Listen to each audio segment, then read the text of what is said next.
Hello everyone, अब हम start कर रहे हैं क्लास 12th का chapter number 5 which is molecular basis of inheritance के 15 सर्सन रीजन क्वेश्चन वाला वीडियो। एंड हम लोग जल्दी से इसको स्टार्ट करते हैं बिना टाइम किसी वेस्ट किए। सबसे पहले मैं आपको इसमें डीएनए के बारे में बताना चाहती हूँ क्योंकि पूरे क्वेश्चन में ऑलमोस्ट बहुत सारे क्वेश्चन में डीएनए के बारे में आपको जानना जरूरी है। ट्रांसक्रिप्शन हो गया, ट्रांसलेशन हो गया, everything you must know that DNA क्या है।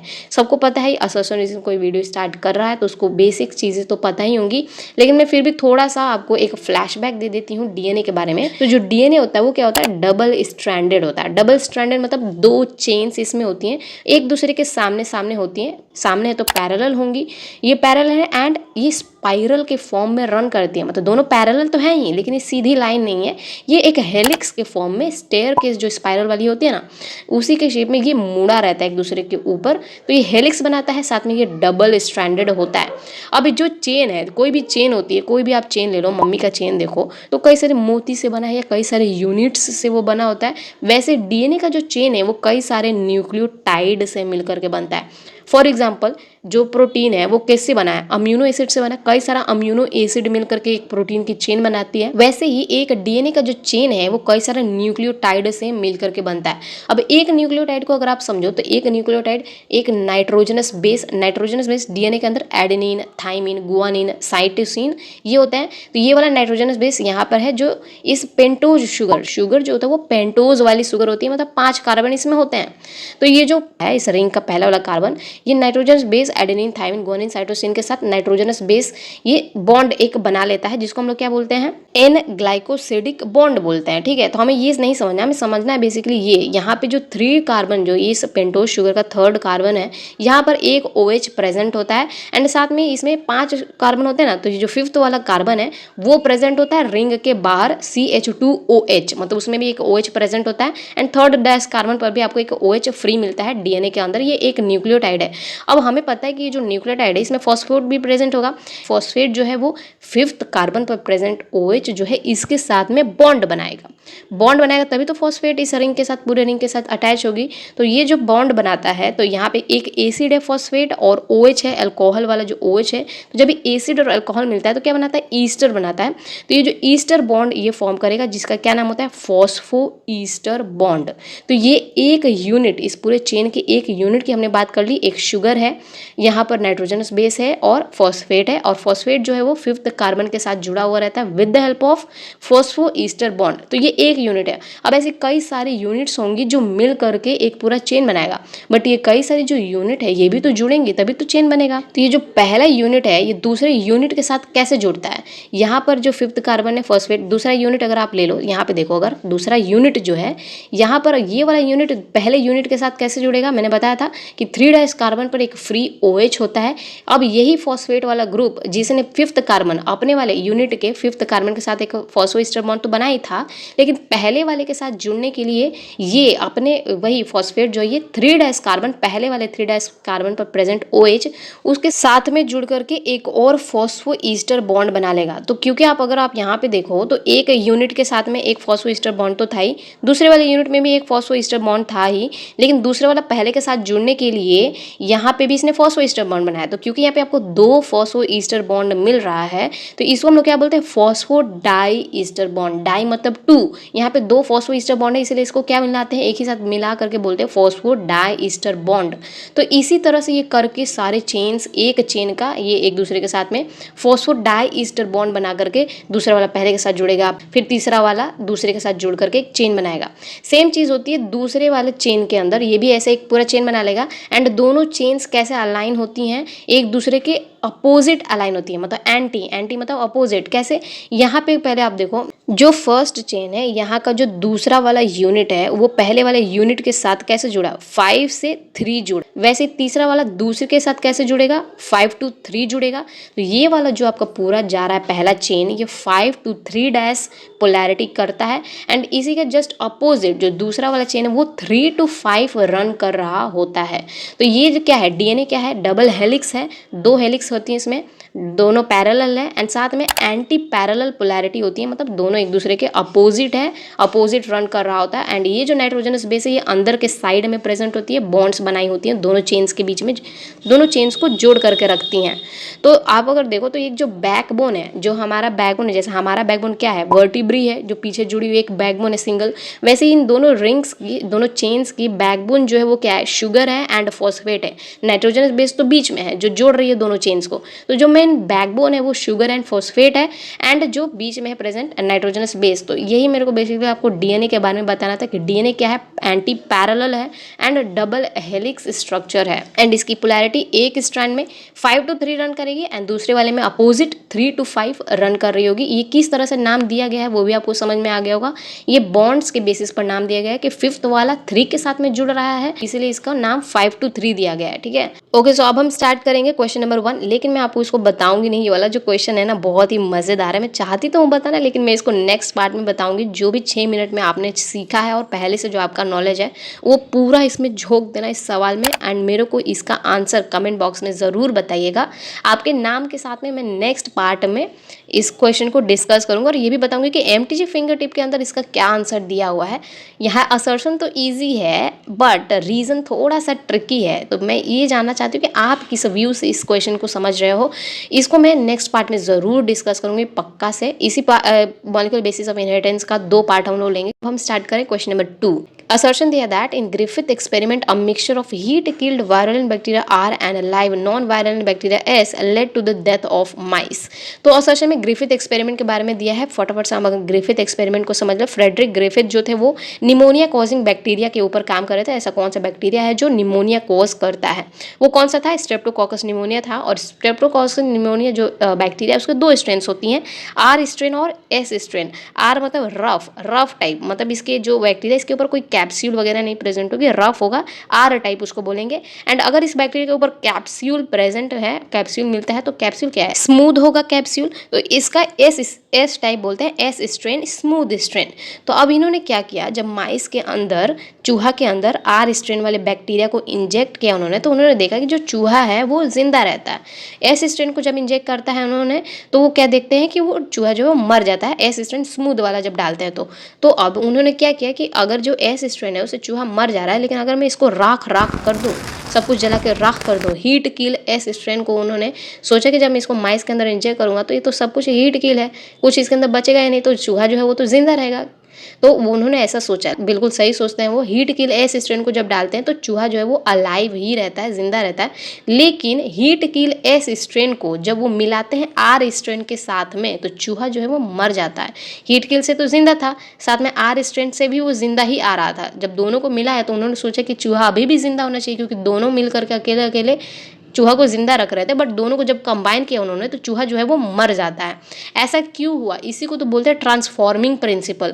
जो हीट किल एस स्ट्रेन था, उसके अंदर अभी भी कुछ ऐसी चीज़ ज़रूर मौजूद थी जो आर स्ट्रेन को एस स्ट्रेन में कन्वर्ट करता है और जिसकी वजह से चूहा जो है वो मर जाता है। वो कौन सा चीज़ था, आज के टाइम पर हमें अच्छे से पता है, वो क्या है, डीएनए है। तो हीट किल स्ट्रेन के अंदर जो है वो डीएनए प्रेजेंट था, जो वो डीएनए आर स्ट्रेन वाले डीएनए को चेंज कर देता है एंड आर स्ट्रेन जो है एस स्ट्रेन के में कन्वर्ट हो जाता है बैक्टीरिया के अंदर, और ये एस स्ट्रेन क्या करता था, डाई करा देता था, इसीलिए जो चूहा था वो मर जाता है। तो जो असर्शन है वो गलत है। यहाँ पे क्या दिया है, जो वायरुलेंट बैक्टीरिया है, मतलब जो डिजीज कॉज कर रहा था, जो जिसकी वजह से जो चूहा है वो मर जा रहा था, वो heat killed virulent bacteria R नहीं था, वो एस था। एंड लाइव जो नॉन वायरुलेंट बोला, जिसकी वजह से चूहा नहीं मर रहा था, वो क्या था, आर स्ट्रेन था, ना कि एस। यहाँ पे उल्टा दे दिया सब कुछ, इसलिए असर्शन जो है वो पूरा गलत है। रीजन दिया है that transforming principle got transformed from heat killed S strain to R strain and made it virulent. यही मैं आपको बता रही थी, ऐसा कुछ ट्रांसफॉर्मिंग प्रिंसिपल जो कि क्या है, डीएनए है, वो क्या हुआ, ट्रांसफर हो गया एस स्ट्रेन से आर स्ट्रेन के अंदर, और आर स्ट्रेन एस में कन्वर्ट हो गया, और वो जिसकी वजह से डिजीज जो हुआ चूहे के अंदर, चूहा जो है मर गया। तो असर्शन गलत है, उल्टा सीधा दे दिया इसीलिए, एंड रीजन बिल्कुल सही है, इसीलिए correct option is option number D. Question number 3 का असर्शन दिया था DNA is considered to be better genetic material than RNA for most organisms. तो जो असर्शन है बिल्कुल सही है, डीएनए से जो डीएनए है वो बेटर जेनेटिक मटेरियल होता है आरएनए से। क्यों होता है? अगर आप आरएनए को समझो तो जो आरएनए है राइबो न्यूक्लिक एसिड, ये भी डीएनए की तरह जैसे हमने स्टार्ट में बताया ऐसे ही बनता है, ये सिंगल स्ट्रैंडेड होता है। लेकिन तो यहाँ पर जो है इसका जो शुगर हुआ पेंटोज शुगर, इसके दूसरे कार्बन के ऊपर एक फ्री OH भी मिलता है। ये फ्री OH होने की वजह से जो आरएनए है वो अनस्टेबल हो जाता है और ये हाईली रिएक्टिव होता है। तो ये बेटर जेनेटिक मटेरियल की तरह काम नहीं कर पाता है। और जो डीऑक्सी राइबो न्यूक्लिक एसिड है ये भी आरएनए से ही बना है। देखो राइबो न्यूक्लिक एसिड, इसके आगे क्या लगा है? डीऑक्सी, मतलब जो दूसरे कार्बन पर प्रेजेंट यहाँ पे OH तथा फ्री OH आरएनए के अंदर, उसके अंदर से वो जो OH है मतलब उसमें से ऑक्सीजन जो है वो रिमूव हो जाता है, डी हो जाता है। डी वर्ड हम लोग यूज़ करते हैं फॉर रिमूवल, तो डीऑक्सी हो जाता है, यहाँ पर ऑक्सीजन हट जाता है और डीएनए बनता है। इसलिए डीएनए को हम लोग बेटर जेनेटिक मटेरियल बोलते हैं क्योंकि इसके अंदर फ्री OH नहीं है, जैसा कि आरएनए के अंदर फ्री OH प्रेजेंट था। तो असर्शन जो है बिल्कुल सही है। रीजन दिया that secondary OH group present in DNA makes its labile and less reactive. Labile का मतलब क्या होता है कि वो अनस्टेबल है और लेस रिएक्टिव है। सबसे पहले अनस्टेबल है कोई चीज़ तो लेस रिएक्टिव तो होगी नहीं, हाईली रिएक्टिव है। कोई चीज़ बहुत अनस्टेबल है तो हाईली रिएक्टिव होगी, ना कि लेस रिएक्टिव। दोनों वर्ड एक साथ दे दिया, यहाँ से भी ये गलत है। साथ में याद दिया सेकेंडरी OH ग्रुप प्रेजेंट है डीएनए के अंदर, ऐसा नहीं होता। डीएनए के अंदर दूसरे कार्बन पर OH प्रेजेंट नहीं होता है, ये आरएनए के अंदर प्रेजेंट होता है। तो असर्शन से, लेकिन रीजन यहाँ पूरा का पूरा गलत दे दिया है, इसलिए correct option is option number C. अगला क्वेश्चन नंबर 4, इसका असर्शन दिया that the mechanism of DNA replication is semi conservative in nature. DNA का रेप्लिकेशन के बारे में बात किया है। डीएनए का रेप्लिकेशन क्या होता है? सेमी कंजर्वेटिव नेचर में होता है। हमें पता था स्टार्टिंग में हमने पढ़ा डीएनए जो होता है डबल हेलिक्स होता है। ये जो डीएनए है इसके 2 स्ट्रैंड्स हैं आपके, और इसका वाला स्ट्रैंड जो है ये दोनों स्ट्रैंड अलग अलग हो जाएंगी और इसके ऊपर एक नया डीएनए का स्ट्रैंड आएगा। समझ रहे हो? एक नया डीएनए का चेन आएगा। तो ये दोनों अलग अलग 2 डीएनए बना लेगी, जिसमें से एक पेरेंटल डीएनए का तो एक पार्ट रहेगा, एक चेन रहेगा ये दोनों में ही, और एक ऊपर से एक नया चेन आता है और वहाँ से फिर आपको 2 न्यू डीएनए देखने को मिलती है। इसको सेमी कंजर्वेटिव बोलते हैं। सेमी मतलब क्या होता है? हाफ। तो हाफ डीएनए जो है 2 न्यू डीएनए के अंदर पेरेंटल का एक एक स्ट्रैंड आपको मिलेगा, इसी को बोलते हैं सेमी कंजर्वेटिव। तो जो डीएनए रेप्लिकेशन होता है क्या होता है? सेमी कंजर्वेटिव नेचर का होता है। असर्शन बिल्कुल सही है। रीजन दिया that each of the complementary strand of the parental double helix is conserved during the process. तो रीजन बिल्कुल सही, यही मैं आपको बताई थी कि जब भी 2 न्यू आपके डीएनए बनते हैं तो वो क्या है? डीएनए जो पेरेंटल डीएनए का जो हेलिक्स था वो कंजर्व रहता है। क्यों? क्योंकि जो नया जो डीएनए बना है उसके अंदर भी पेरेंटल डीएनए का एक एक स्ट्रैंड आता है। तो असर्शन यहाँ पे बिल्कुल सही है, रीजन भी बिल्कुल सही है, और रीजन जो है बिल्कुल एक्सप्लेन भी कर रहा है असर्शन को कि क्यों जो मैकेनिज्म है डीएनए रेप्लिकेशन के अंदर वो सेमी कंजर्वेटिव होता है, क्योंकि जो डीएनए का डबल हेलिक्स था उसका जो पेरेंटल स्ट्रैंड थे वो कंजर्व रहते हैं प्रोसेस के अंदर जब आगे नया डीएनए बन रहा होता है। तो असर्शन रीजन दोनों सही है और रीजन एक्सप्लेन कर रहा है असर्शन को, इसलिए करेक्ट ऑप्शन इज ए। अगला क्वेश्चन नंबर 5, इसका असर्शन दिया दैट सिंथेसिस ऑफ डॉटर और new strand occurs continuously along the parent 3' to 5' strand.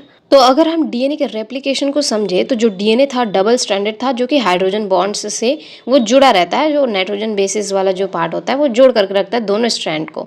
ठीक है, तो वहाँ पर क्या होता है ना कि एक डीएनए के अंदर ORI साइट होता है, ओरिजिन ऑफ रेप्लिकेशन वाला एक साइट होता है, जहाँ पर हेलिकेज नाम का एक एंजाइम है वो एक्ट करके उस वाले एरिया को वो खोल देता है। ठीक है, तो जैसे आप यहाँ पे देखो अगर ये वाला एरिया खुल गया है तो डीएनए के स्ट्रैंड में 2 स्ट्रैंड्स होंगी। एक स्ट्रैंड जो पहला 5 to 3 की तरफ जा रहा होगा और दूसरा जो 3 to 5 जा रहा होगा। अगर हम मान लें कि यहाँ पे ORI साइट है और यहाँ पे हेलिकेज ने काम करके ये वाला साइट जो है वो ओपन कर दिया है, तो अब क्या होता है ना कि यहाँ पर फिर नया डीएनए स्ट्रैंड बनेगा।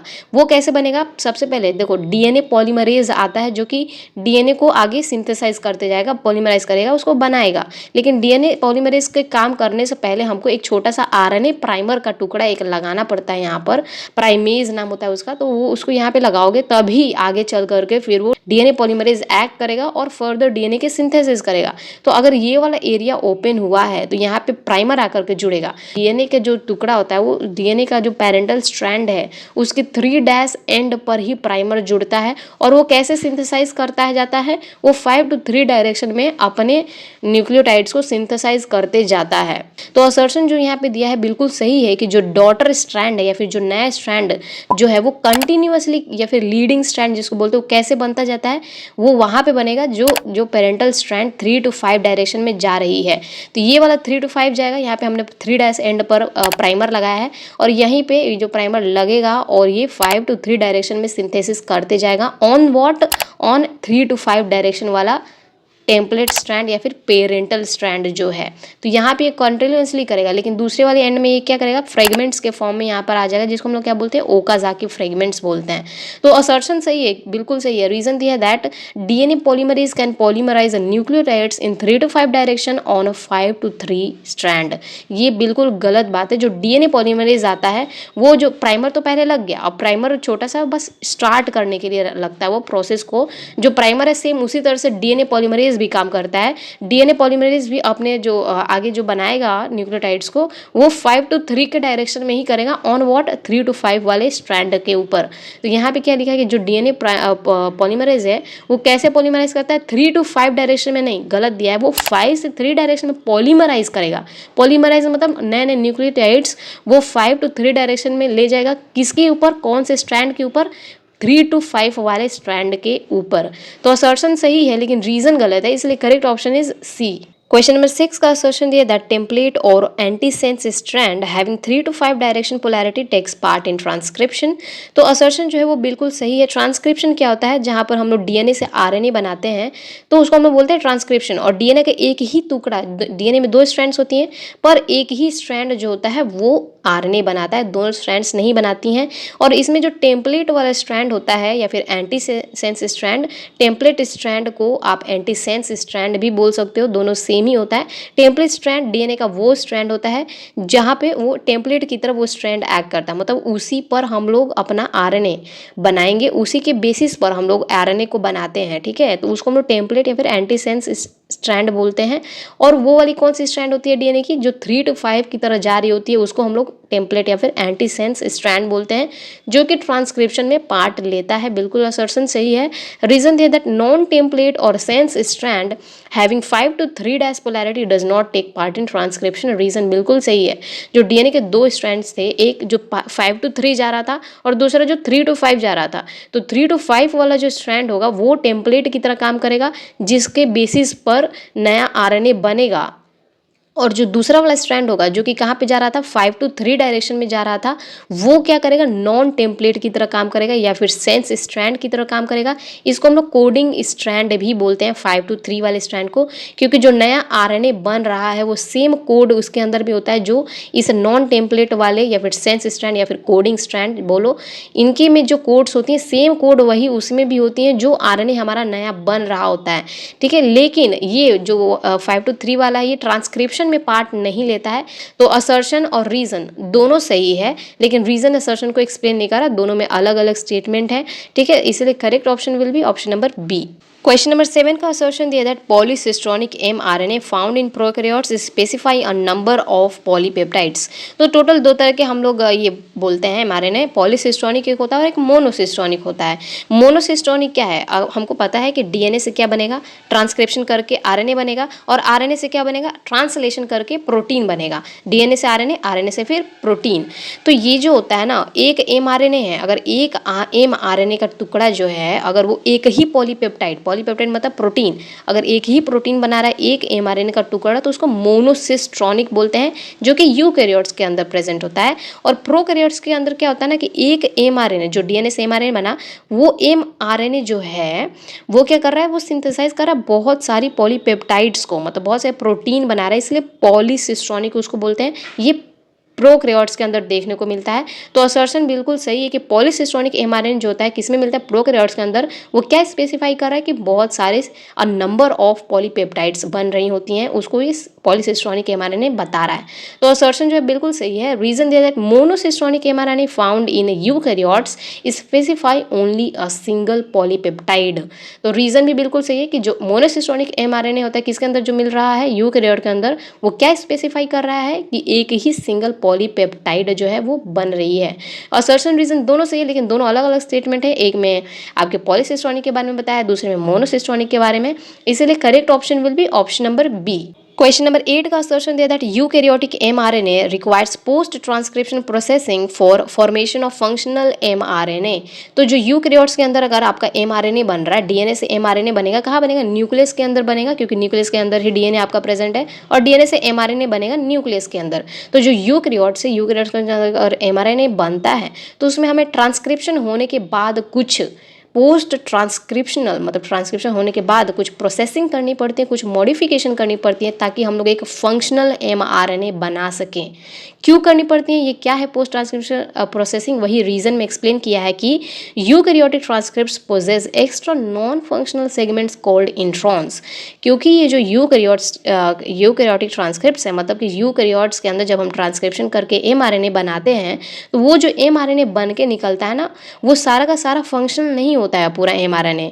उसके अंदर कुछ ऐसे सेगमेंट्स प्रेजेंट होती हैं जो नॉन फंक्शनल होती है, जिसको क्या बोलते हैं हम लोग? इंट्रॉन्स बोलते हैं। और कुछ फंक्शनल होता है जिसको क्या बोलते हैं? एक्सॉन्स बोलते हैं। तो इसी ट्रांसक्रिप्शन जो एमआरएनए बन चुका है, इसके बाद हमें कुछ मॉडिफिकेशंस करनी पड़ती हैं, इन इंट्रॉन्स को निकालना पड़ता है, ताकि हम एक प्रॉपर फॉर्मेशन कर सके किसका? एक फंक्शनल एमआरएनए को बना सके। तो असर्शन बिल्कुल सही है, रीज़न भी सही है, क्योंकि रीज़न एक्सप्लेन कर रहा है असर्शन को कि क्यों हमें ज़रूरत है कि यूकैरियोटिक एमआरएनए को पोस्ट ट्रांसक्रिप्शनल प्रोसेसिंग करें, ताकि एक फंक्शनल एमआरएनए बन सके। तो असर्शन रीज़न दोनों सही है, और रीज़न एक्सप्लेन कर रहा है असर्शन को, इसलिए correct option is a. I really hope आपको समझ में आएगा। कोई भी डाउट होगा कमेंट्स बॉक्स में पूछिएगा, एंड नेक्स्ट पार्ट में हम लोग बाकी के क्वेश्चन एंड क्वेश्चन नंबर 1 को भी डिस्कस करेंगे। Thanks for watching, thank you so much.